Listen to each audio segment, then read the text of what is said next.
Hatimaye mengi yamebainika kuhusiana na shambulio la ndani ya ikulu ya White House la Aprili 25 mwaka 2006 lililotokea karibu na eneo la hafla itwayo White House Correspondents' Dinner, mahala ambapo alikuwepo pia Rais Donald Trump. Kwa mujibu wa vyombo vya habari vya kimataifa, mshambuliaji alijaribu kuvamia eneo hilo ambako Rais Donald Trump na viongozi wengine walikuwemo pia wakihudhuria hafla hiyo. Tukio hilo lilianza wakati mshambuliaji aliyefahamika kwa jina la Cole Allen alipoingia kwenye eneo la ukaguzi wa usalama akiwa na silaha nzito zikiwemo bunduki na visu. Inaripotiwa kuwa alijaribu kupenya katika ukaguzi huo, jambo lililosababisha makabiliano makali na ya haraka dhidi ya maafisa wa usalama. Taarifa zaidi zimearifu kuwa mshambuliaji huyo alifyatua risasi na kumpiga afisa mmoja wa ulinzi wa United States Secret Service, lakini afisa huyo alinusurika kutokana na kuvaa fulana ya kuzuia risasi.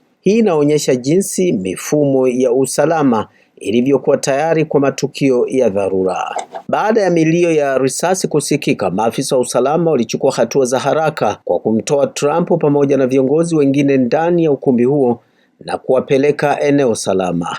Uokoaji huo ulifanyika kwa sekunde chache tu, jambo lililoonyesha uwezo mkubwa wa Secret Service katika kulinda viongozi. Trump mwenyewe baadaye alizungumza kuhusu tukio hilo na kusema mshambuliaji huyo ni kama lone wolf, mtu aliyefanya njama hiyo peke yake. Amesifu sana maafisa wa usalama kwa ujasiri wao na kusema walifanya kazi yao kwa haraka na kwa wakati na utaalamu mkubwa kuweza kuwaokoa. Aidha, Trump alisema hilo lilikuwa la kushangaza, lakini halitamzuia kuendelea na majukumu yake ya kiuongozi. Katika baadhi ya kauli zake, Trump alisisitiza kuwa Marekani inapaswa kuongeza viwango vya usalama, hasa katika matukio makubwa ya viongozi wa kitaifa. Kwa upande wa mshambuliaji, taarifa zinaonyesha kuwa alikuwa na msimamo mkali dhidi ya serikali ya Trump, na hata aliandika katika ujumbe wake kabla ya shambulio hilo akieleza nia yake ya kulenga viongozi wa utawala huo. Swali la kwa nini aliweza kufika karibu na eneo hilo lenye ulinzi mkali, taarifa zinaeleza kuwa mipango haikufanyika ndani ya White House yenyewe,